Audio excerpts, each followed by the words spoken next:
Hello guys, good morning everyone, welcome to my YouTube channel. তো আজকে আমার এক জায়গায় শো আছে, তো চান টান করে খেয়ে দিয়ে বেরিয়ে পড়লাম। দেখতে পাচ্ছি পিঠে ব্যাগ, কাজে বেরিয়ে পড়লাম। তো শোটা কোথায় আছে আজকে দেখাবো, চলো।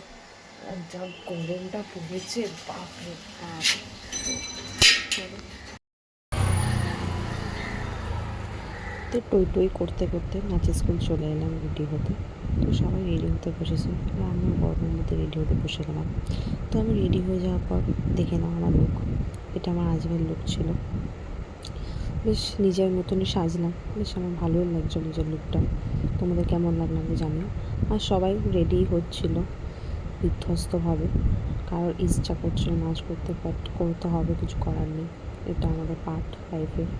তো করতে করতে বেরিয়ে পড়লাম প্রোগ্রামের দিকে। এই গাড়ি করে আমি যাচ্ছিলাম এসির হাওয়া খেতে খেতে। সো এই রাস্তাঘাটগুলো তোমাদের দেখাচ্ছিলাম, আর আমি এই যে বসে আছি মহারানীর মতন, নিজের ভিডিওতে ক্যাপ মারছিলাম। তো চলে এলাম টই টই করে প্রোগ্রামের জায়গা। এইটা আমার প্রোগ্রামের জায়গা ছিল, যেখানে আমরা কাজ করছিলাম। তো শো টো ছিল। তো করতে করতে তারপর সবাই আস্তে আস্তে বোর হয়ে যাচ্ছিলো। তো বোর হতে হতে কেউ ওয়ারেসের জল খাচ্ছিলো, গরমের মধ্যে যদি মাথা ঘুরে না পড়ে যায়।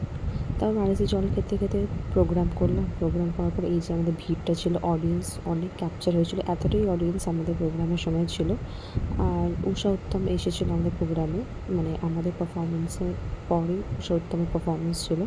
তো ওনাকেই দেখার জন্য ভিড়টা হয়েছিল, বাট আমাদের পারফরমেন্সের সময় এতটা ভিড় হয়ে গেছিলো। তো ইনি এসেছেন, তো নাচ করতে ইনার গান সবাই আশা করছি শুনেছ। সো এইভাবেই আমাদের।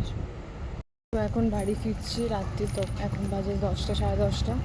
শো খুব ভালো গেছে, এখন টায়ারিং ডে, তার উপরে এত গরম পড়ে গেছে। সো চলো, আমাদের আজকের ব্লগটা এখানেই শেষ করলাম। চলো, টাটা, লাভ লাভ।